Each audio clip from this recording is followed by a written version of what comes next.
제가 나서면 평정심을 잃어했었어요. 그 삿대질을 빼고 말로 삿대질을 했거든요. 말로. 말로 다다다다. 제가 그때 실검1위 해보고 이번에 다시 두 번째로 하게 됐습니다. 내 재판이었지만 정말 재밌게 봤어요. 아니 본인 재판 아닌 것 같았어요. 마지막 최후 변론 하라 그러는데 주진우 변론 해줬어요. 그렇지. 예, 그게 97% 유효했어요. 예. 자, 그러면 직접 상대해본 황교안 총리에 대해서 잠깐 약 5분에 걸쳐서 정리해 주시고 들어가면 돼요, 오늘 할 일은. 근데 저 상황에 대한 설명은 한 번도 없었잖아요, 지금. 국회 방송 보세요. 아니 저 장면 사실 전 좀 부끄럽긴 한데요. 사실 황교안 총리에 대해서는 사감이 있어요. 그러니까 사감이 아니라 어떻게 보면 공감이에요. 공감. 이제 공적인 감정인데 총리가 되던 당시부터 전 동의할 수 없었어요. 어떻게 공안검사 출신이 총리를 할 수가 있어요? 총리는 하다못해 최소한 부처 간의 이해관계도 조율해야 되는 사람이에요. 근데 국민을 늘 재단하던 사람이 공안적 시각으로 보던 사람이 총리가 된다는 사실 자체를 전 동의할 수 없었어요. 그 전에 법무부 장관이 되는 것도 동의할 수 없었죠. 게다가 정당 해산 사건의 주역이었죠. 제가 담당 변호인이었습니다. 최근에 보수언론에서 많이들 그걸로 공격하고 있긴 한데요. 그렇다 보니까 황교안 총리가 그 자리에 여전히 남아서 사실상 최순실 게이트에 무관하지 않은 사람이잖아요. 책임자였고 최소한 정무적 책임은 졌어야 되는 사람인데 여전히 본인이 이제 권한대행으로서의 권위를 충분히 누리고 계시잖아요. 제가 기본적인 법조인으로서의 반감이 있었고요. 그런데 그 당일은 사실 저 오방끈과 오방역 같은 경우는 저렇게 전달되기 위한 물건은 아니었습니다. 오방달력과 예. 오방끈. 예. 근데 이거 가서 전달했어요. 그냥 저 혼자 그 재판 당시에는 모두 진술이라고 부르는데요. 저기 정면을 향해서 서 있을 때 이제 메시지를 전달하던 당시에 이게 추격판이다. 사실상 최순실의 아이디어로 나오는 이 오방이라는 것이 결국은 공적 자원인 우리 세금 들어가지고 우리 교육문화부가 배포를 했잖아요. 이게 상징적인 거다 하고 언급하고 넘어가려고 했는데 시간이 너무 부족해요. 그래서 일단 돌려놓고 총리 불러놓고 묻다가 저것 때문에 갑자기 스파크가 일었던 거죠. 근데 저걸 주면 안 됐던 게 저게 우리 보좌진의 개인 달력이에요. 참 무책임한 의원이야. 본인 지인들한테 다 전화를 했대요. 사찰당할 수도 있다고. 근데 그것이 흡사 가장 중요한 논점인 것처럼 그렇게 전달된 거는 사실 아쉬움은 있었어요. 그 뒤에 저는 세월호 얘기도 하고 싶었고 또 황교안의 기본적으로 국회를 대하는 태도에 있어서 검사 마인드를 벗어나지 못한 것과 관련해서 정리한 증거들도 있었거든요. 예를 들어서 예. 권한대행이 자격이 없다고 국회를 네. 상대하는 자세가 어떤 정리를 하고 갔던 거예요? 그러니까 단적으로 이번에 강요 모두가 다 모르쇠로 일관하고 그냥 뭐 수사 중 뭐 이러면 피해가는데 황교안은 또 독특한 말이 있었어요. 증거 가져오라는 얘기는 정말 여러 번 했거든요. 심지어 그냥 증거 가져오라가 아니라 증거 능력 있는 증거 가져오라는 얘기까지 해요. 그게 뭐냐면 여러분들 뭐 거의 법조인이 돼가고 계시잖아요. 증거 능력에 대해서 지금 태블릿 PC 때문에 많이들 공부하고 계신데 증거 능력 있는 증거라는 얘기는 형사법정에서나 나오는 얘기예요. 그러니까 사실상 아직도 본인이 법조인 마인드뿐만 아니라 검사 마인드에서도 한치도 벗어나지 못한 거죠. 국회의원들을 범죄인 다루듯이 하는 거예요. 그렇죠. 맞습니다. 네. 증거 가져오라고. 막 할 말이 아니잖아. 그러니까 차라리 그래 일관성이라도 있으면 되는데 여당 의원들이 질의를 하잖아요. 뭐 그런 허위사실 유포에 대해서 엄단하겠대요. 그때는 증거 가져오라는 얘기를 안 하고 일단 일응의 추측만으로도 몸이 움직여지는 사람이에요. 그래서 그런 태도들에 사실 우리 점잖으신 더불어민주당의 여러 선배 동료 의원님들이 묻는 얘기에 그런 태도로 그냥 일관하는 모습 보면서 여러 차례 대정부 질문을 보면서 한 번은 제가 가끔 버럭도 하지 않나요? 그 총리가? 가끔 버럭하지만 예외적인 상황에서 버럭하죠. 그리고 그 예외적인 상황을 만든 사람들은 모두 네 가지 없는 의원으로 찍히게 되죠.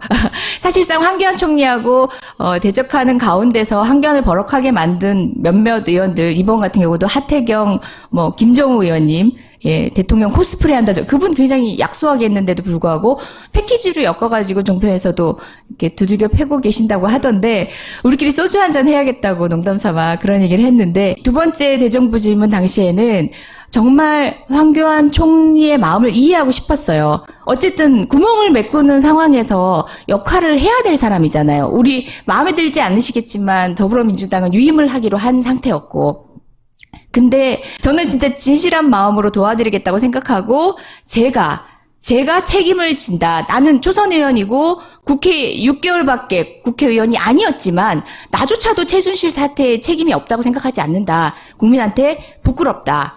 난 책임을 져야 된다고 생각한다라고 했는데 이재정은 책임 없어요. 너무 과도하게 책임지려고 하는 거예요. 이렇게 이제 다른 사람이 얘기해 주는 겁니다. 그러니까 나는 나는 죄인이다 하면 다른 사람이 얘기해 주는 거죠. 황교안 총리도 그럴 수 있었던 거예요. 차라리 내가 죄인이다 해버리면은 되려 맡은 바일 열심히 하십시오 할 수 있었어요. 비선으로 총리실하고 사실 사전 컨택이 있었어요. 그때 대체 이번에는 어떻게 잡을 거냐 이런 취지의 얘기를 먼저 물어오셨는데 제가 말씀드렸어요. 나는 준비된 질의가 없다. 한 가지만 약속받으면 된다. 관리형 총리로서 박근혜 대통령의 정책의 연속성을 내가 막 밀고 나가겠다. 이런 뚝심 보이지 마시고 관리형 총리로서 국회에 기대겠다는 약속 하나만 해주시면 저는 더 이상 질문할 거 없습니다. 그것만 약속해 주세요라고 미리 말씀드렸어요. 근데 뭐 그런 태도를 기대했다는 것 자체가 제가 나이브했던 거죠. 제가 한 가지만 예. 좀 부탁드릴게요. 예, 왜냐면 알겠습니다. 대정부 질문은 질문 시간이 토탈 15분입니다. 그러니까 이재정 의원이 말을 하면 시간이 카운트되고 말을 안 하면 상기관이 막 얘기하면 카운트가 안 돼요. 저희 10분이었어요. 이번에 10분으로 줄였죠. 근데 보통 15분인데요. 어떤 의원은 국회의원 한지 오래돼요. 50분을 하기도 하고 어떤 의원은 20분밖에 못 하는 경우도 있어요. 예, 그래서 막 본인이 막 얘기할 게 너무 많아. 근데 끊고 듣는 것도 봐야 돼. 그리고 예. 이렇게 째려보는 것은 시간 카운트 안 돼요. 그 말을 하면 기침도 하면 시간이 가는데 기침도 안 하고 꾹 참고 소리를 내지 않고 이렇게 쳐다봐. 그러면 시간은 내 시간은 안 잡아먹는 거야. 그래서 첫 번째 때 이렇게 쳐다보고 있었던 것도 퍼포먼스 뭐 이렇게 하려고 했던 게 아니라 이러다가 나 금방 내려가겠는데 싶어가지고 시간을 좀 보고 있기도 했고요. 그 다음에 제가 황 총리한테 약간의 짧은 반말을 하는 듯해 보이는 게 그 최순실 찌라시 보고 알았다라고 할 때 언제 어떤 찌라시를 보고 알았습니까? 이렇게 물어야지 정상적인 질문인데 이제는 시계가 의식이 되는 거예요. 몇 분 안 남았어요. 그래서 언제? 그런 그러니까 이재정 초보라서 의원인데 그때 시원하고 뭐 사이다다 해서 뭐 인기도 많았는데 또 악플도 많았다면서요. 예, 지금도 18원 후원금 열심히 받고 있고요. 티끌모아 태산이고 그분의 에너지도 사실 대한민국을 움직이는 훌륭한 자원이라고 생각하고 있습니다. 악플의 내용이 뭐였어요? 악플의 내용은 저 출산 직후 사진과 지금 사진을 비교하면서 턱수술했다. 저는 그건 이해가 갑니다. 너무 많이 받았어요. 두 번째 질의 당시에 황교안이 최순실을 몰랐다는 건 말이 되지 않는다라는 세 가지 논거라고 하면서 제가 블로그 얘기를 할 때 블로그를 보여달라고 황교안이 얘기했어요. 근데 저는 분명히 황교안이 분명히 알았어요. 그걸 띄우면 시간이 간다는 걸. 아하. 화면을 띄우면 시간이 가요. 근데 그때 제게 남은 시간은 40초였어요. 그래서 그냥 반말로 그냥 언제? 자, 이재정 의원님 있잖아요. 네. 본인은 모르는 상태로 지금 와서 얘기하고 가는데요. 네. 지금 세 번째 출연이거든요. 재윤경, 김광진, 이재정. 네. 이분들은요, 황교안 스토커가 되라. 나머지는 제가 다 맡을 테니, 황교안을 맡아라. 그런 차원에서 여기 오신 거니까, 암묵적으로 승인한 걸로 보겠습니다. 네. 뭐 두 사람 필요 없습니다. 저 혼자 해도 될 것 같습니다. 이재명 의원 들어가주세요. 네. 총리로서 박근혜 대통령의 정책의 연속성을 내가 막 밀고 나가겠다. 이런 뚝심 보이지 마시고 관리형 총리로서 국회에 기대겠다는 약속 하나만 해주시면 저는 더 이상 질문할 거 없습니다. 그것만 약속해 주세요라고 미리 말씀드렸어요. 근데 뭐 그런 태도를 기대했다는 것 자체가 제가 나이브했던 거죠. 제가 한 가지만 좀 예. 부탁드릴게요. 예, 왜냐면 알겠습니다. 대정부 질문은 질문 시간이 토탈 15분입니다. 그러니까 이재정 의원이 말을 하면 시간이 카운트되고 말을 안 하면 상기관이 막 얘기하면 카운트가 안 돼요. 저희 10분이었어요. 이번에 10분으로 줄였죠. 근데 보통 15분인데요. 어떤 의원은 국회의원 한지 오래돼요. 50분을 하기도 하고 어떤 의원은 20분밖에 못 하는 경우도 있어요. 예, 그래서 막 본인이 막 얘기할 게 너무 많아. 근데 끊고 듣는 것도 봐야 돼. 그리고 예. 이렇게 째려보는 것은 시간 카운트 안 돼요. 그 말을 하면 기침도 하면 시간이 가는데 기침도 안 하고 꾹 참고 소리를 내지 않고 이렇게 쳐다봐. 그러면 시간은 내 시간은 안 잡아먹는 거야. 그래서 첫 번째 때 이렇게 쳐다보고 있었던 것도 퍼포먼스 뭐 이렇게 하려고 했던 게 아니라 이러다가 나 금방 내려가겠는데 싶어가지고 시간을 좀 보고 있기도 했고요. 그 다음에 제가 황 총리한테 약간의 짧은 반말을 하는 듯해 보이는 게 그 최순실 찌라시 보고 알았다라고 할 때 언제 어떤 찌라시를 보고 알았지? 상대하는 자세가 어떤 정리를 하고 갔던 거예요? 그러니까 단적으로 이번에 강요 모두가 다 모르쇠로 일관하고 그냥 뭐 수사 중 뭐 이러면 피해가는데 황교안은 또 독특한 말이 있었어요. 증거 가져오라는 얘기는 정말 여러 번 했거든요. 심지어 그냥 증거 가져오라가 아니라 증거 능력 있는 증거 가져오라는 얘기까지 해요. 그게 뭐냐면 여러분들 뭐 거의 법조인이 돼가고 계시잖아요. 증거 능력에 대해서 지금 태블릿 PC 때문에 많이들 공부하고 계신데 증거 능력 있는 증거라는 얘기는 형사법정에서나 나오는 얘기예요. 그러니까 사실상 아직도 본인이 법조인 마인드뿐만 아니라 검사 마인드에서도 한치도 벗어나지 못한 거죠. 국회의원들을 범죄인 다루듯이 하는 거예요. 그렇죠. 맞습니다. 네. 증거 가져오라고 막 할 말이 아니잖아. 그러니까 차라리 그래 일관성이라도 있으면 되는데 여당 의원들이 질의를 하잖아요. 뭐 그런 허위사실 유포에 대해서 엄단하겠대요. 그때는 증거 가져오라는 얘기를 안 하고 일단 일응의 추측만으로도 몸이 움직여지는 사람이에요.